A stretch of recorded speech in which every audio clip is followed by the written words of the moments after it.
ଆପଣ ଯଦି BEd exam ଦେଇଥିଲେ ଏଇ ବର୍ଷ ତାହେଲେ ଆପଣ ଚଏସ୍ ଲକିଂ କରିନିଅନ୍ତୁ। ଆପଣଙ୍କର ଏବେ ଚଏସ୍ ଲକିଂ ହଉଛି। ବିଇଡି ଆପଣ ଯେତେ ମାର୍କ ରଖିଥାନ୍ତୁ ନା କାହିଁକି ଆପଣ ଚଏସ୍ ଲକିଂ କରିପାରିବେ। ତ ଦେଖନ୍ତୁ ଫୁଲ୍ ପ୍ରୋସେସ୍ ବିଇଡି କିପରି ଆପଣ ଚଏସ୍ ଲକିଂ କରିବେ କେମିତି ମୁଁ ଆପଣଙ୍କୁ ଦେଖଉଛି। ତ ଅଫିସିଆଲ ୱେବସାଇଟ୍ ଓପନ୍ କଲା ପରେ ଆପଣଙ୍କୁ ଲଗ୍ଇନ୍ କରିବାକୁ ପଡ଼ିବ। ଠିକ୍ ଅଛି, ଆପଣ ଲଗ୍ଇନ୍ କରିବେ ଆପଣଙ୍କ ମୋବାଇଲ ନମ୍ବର ଏବଂ ପାସୱାର୍ଡ ଦେଇକି। ଯଦି ପାସୱାର୍ଡ ଦେଲା ପରେ ଯଦି ରଙ୍ଗ ପାସୱାର୍ଡ ଇନଭାଲିଡ୍ ଲେଖୁଛି ତାହେଲେ ଆପଣ କାମ କରିବେ ଫରଗେଟ୍ ପାସୱାର୍ଡ କରିକି ମୋବାଇଲକୁ ଗୋଟେ ଓଟିପି ଯିବ। ସେ ଓଟିପି ଦେଇକି ନ୍ୟୁ ପାସୱାର୍ଡ କ୍ରିଏଟ୍ କରିଦେବେ। ଯଦି ଲଗ୍ଇନ୍ ହଉନି ଲଗ୍ଇନ୍ କଲା ପରେ ନ୍ୟୁ ପାସୱାର୍ଡ କ୍ରିଏଟ୍ କରିକି ଆପଣ ଲଗ୍ଇନ୍ କରିପାରିବେ। ଲଗ୍ଇନ୍ କଲା ପରେ ଆପଣଙ୍କୁ ଏହିପରି ଇଣ୍ଟରଫେସ୍ ଦେଖାଯିବ। ତାପରେ ଚଏସ୍ ଲକିଂ ଉପରେ କ୍ଲିକ୍ କରିବେ। ଚଏସ୍ ଲକିଂ ଉପରେ କ୍ଲିକ୍ କଲା ପରେ ଆପଣଙ୍କୁ ମେ ବି ଆପଣଙ୍କର ଶୋ ହେଇପାରେ ଆପାର ଆଇଡି। ଆପଣ ଯଦି ଦେଇନଥିବେ ତାହେଲେ ଆପାର ଆଇଡି ମାଗିବ। ଯଦି ଆପାର ଆଇଡି ମାଗୁଛି ତାହେଲେ ଆପାର ଆଇଡି ଆପଣ ବନେଇଦେବେ ସାଙ୍ଗେ ସାଙ୍ଗେ, କିଛି ନାହିଁ 5 ମିନିଟରେ ବନିଯିବ। ଯଦି ନ ବନୁଛି ତାହେଲେ ଆପଣ ତଳେ ଦେଇଥିବା କଣ୍ଟାକ୍ଟ ନମ୍ବର କଣ୍ଟାକ୍ଟ କରିପାରିବେ। ଆକାଡେମୀ ଟିମ୍ ଆପଣଙ୍କୁ ଆପାର ଆଇଡି ବି ବନେଇକି ଦେଇପାରିବ। ଠିକ୍ ଅଛି, ଯଦି ଆପଣଙ୍କର ଆପାର ଆଇଡି ମାଗୁଛି ତାହେଲେ ଆପାର ଆଇଡି ଦେବେ, ସେଭ୍ କରିବେ। ସେଭ୍ କଲା ପରେ ଚଏସ୍ ଲକିଂ ଉପରେ ଆପଣ କ୍ଲିକ୍ କରିବେ। ଯଦି ଆପାର ଆଇଡି ମାଗୁନି ଆପଣଙ୍କୁ ଡାଇରେକ୍ଟ ଆସିବ ଚଏସ୍ ଲକିଂ ପାଇଁ, ତାହେଲେ ଆପଣ ଦେଖିଦେବେ ଆପଣ କୋଉ କୋଉ ସବୁ କଲେଜ ଆସିଯିବ। ଚଏସ୍ ଲକିଂ ଉପରେ କ୍ଲିକ୍ କଲା ପରେ ଆପଣ ଦେଖନ୍ତୁ ଏହିପରି 30ଟା ଆପଣଙ୍କୁ ଦେଖିବ କଲେଜ। ଆପଣ ସିଲେକ୍ଟ କରିବେ ଇନଷ୍ଟିଟ୍ୟୁସନ ସବୁ ଆପଣଙ୍କ ଅନୁସାରେ। ଆପଣ ଯଦି ଚାହୁଁଛନ୍ତି କେବଳ ଗଭର୍ଣ୍ଣମେଣ୍ଟର ଦେବେ ତାହେଲେ ସେ ଅନୁସାରେ ଆପଣ ଦେବେ ଗଭର୍ଣ୍ଣମେଣ୍ଟର ଯୋଉଟା ରେଗୁଲାର। ଆଉ ଯଦି ସେଲ୍ଫ ଫାଇନାନ୍ସ ଦେବାକୁ ଚାହୁଁଛନ୍ତି ସେ ଅନୁସାରେ ଦେବେ। ଆପଣଙ୍କ ଅନୁସାରେ ଆପଣ ସିଲେକ୍ଟ କରିନେବେ କୋଉଠି ଆପଣ ପଢିବାକୁ ଚାହୁଁଛନ୍ତି। ସେମିତି ମୁଁ ଆପଣଙ୍କୁ ଗୋଟେ ଗୋଟେ କରି ଦେଖେଇ ଦଉଛି ଟୋଟାଲ ସବୁ ସିଲେକ୍ଟ କରିକି।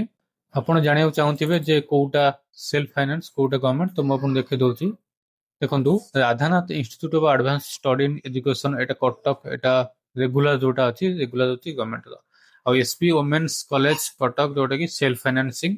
Ramadevi women's Bhubaneswar self financing. Utkal university self financing. ରାଜଧାନୀ ବି ସେଲ୍ଫ। ଆଉ ନଳିନୀ ଦେବୀ ଯୋଉଟା ଭୁବନେଶ୍ୱର ଅଛି ଏଟା ରେଗୁଲାର ଗଭର୍ଣ୍ଣମେଣ୍ଟର। BJP self finance. Puri SCS college Puri self finance. Khallikote self finance ସବୁ ଅଛି। ତାପରେ ଆପଣ ଦେଖନ୍ତୁ ତଳେ ଏହିପରି ଆପଣ ଚେକ୍ କରିନେବେ କଣ କଣ ସବୁ ଅଛି। ରେଗୁଲାର ଯୋଉଟା ଅଛି ସେଟା ଗଭର୍ଣ୍ଣମେଣ୍ଟର। College of teacher education Baleswar regular.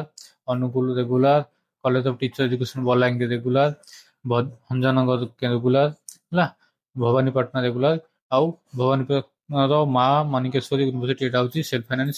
ଏଇ ଆପଣ ଚେକ୍ କରିନେବେ, ଗୋଟେ ଖାତାରେ ଲେଖିଦେବେ କୋଉଟା ଆପଣ 1 2 3 4 କରିକି 30ଟା ଯାଏଁ ଆପଣ ସବୁ ଦେଇଦେବେ। ଠିକ ଅଛି, ସବୁ ଦେଇଦେବେ, କିଛି ଅସୁବିଧା ନାହିଁ। ଆପଣଙ୍କର ଯୋଉଠି ସିଲେକ୍ସନ ଆସିବ ସେଠି କରିବେ, ନହେଲେ ଆପଣଙ୍କ ଉପରେ ଡିପେଣ୍ଡ କରେ ଆପଣ କରିବେ କି ନ କରିବେ। ଠିକ ଅଛି, ଆପଣ କଲା ପରେ ସବୁତକ ସିଲେକ୍ଟ କଲା ପରେ ଆପଣ କଣ୍ଟିନ୍ୟୁ ଉପରେ କ୍ଲିକ୍ କରିବେ। ଠିକ ଅଛି, କଣ୍ଟିନ୍ୟୁ ଉପରେ କ୍ଲିକ୍ କଲା ପରେ ଆପଣଙ୍କୁ ଏପରି ଆସିବ କନଫର୍ମ ପାଇଁ।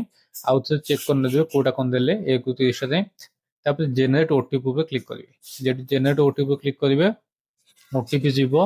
ଆପଣ ଚାହୁଁଛନ୍ତି ଆଉ କିଛି ମଡିଫାଇ କରିବା ପାଇଁ ଆପଣ ମଡିଫାଇ କରିପାରିବେ, ନହେଲେ ଯଦି ଠିକ ଅଛି ତାହେଲେ ଓଟିପି ଟା ପୁଟ୍ କରିକି ଆପଣ ଭେରିଫାଏ ଆଣ୍ଡ କନଫର୍ମ ଉପରେ କ୍ଲିକ୍ କରିଦେବେ। ଭେରିଫାଏ ଆଣ୍ଡ କନଫର୍ମ କ୍ଲିକ୍ କଲା ପରେ ଏପରି ଆସିବ, ଓକେ କରିଦେବେ। ଭେରିଫାଏ ଓକେ, ଦେନ୍ ଆପଣଙ୍କୁ ପ୍ରିଣ୍ଟ ପାଇଁ ଅପସନ ଆସିଯିବ, print CAF common applicant form. Print ଉପରେ କ୍ଲିକ୍ କଲା ପରେ ଆପଣଙ୍କ ପିଡିଏଫ ଟା ଏପରି ଆସିଯିବ।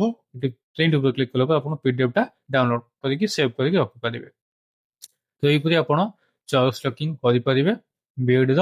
ଆଉ ଯଦି କିଛି କ୍ୱେରି ରହୁଛି ଆପଣ କମେଣ୍ଟ ବକ୍ସରେ ନିଶ୍ଚୟ କରିପାରିବେ। ଆଉ କଣ୍ଟାକ୍ଟ ନମ୍ବର ବି ଅଛି, ଆପଣ ହ୍ୱାଟ୍ସଆପରେ ଡିଏମ୍ କରିପାରିବେ। ଆପଣ ଯଦି ଚ୍ୟାନେଲରେ ନୂଆ ଅଛନ୍ତି ଚ୍ୟାନେଲଟିକୁ ସବସ୍କ୍ରାଇବ କରି ରଖନ୍ତୁ ଏହିପରି ଅପଡେଟ୍ ପାଇବା ପାଇଁ, ଏବଂ ଆପଣଙ୍କ ଫ୍ରେଣ୍ଡ ମାନଙ୍କ ସହିତ ଟିକେ ସେୟାର କରିଦିଅନ୍ତୁ ଯେଉଁମାନେ ଏକ୍ଜାମ ଦେଇଥିଲେ ତାଙ୍କୁ ବି ହେଲ୍ପ ହବ। ଥ୍ୟାଙ୍କ୍ସ ଫର ୱାଚିଂ। ଜୟ ହିନ୍ଦ, ଜୟ ଭାରତ, ବନ୍ଦେ ଉତ୍କଳ।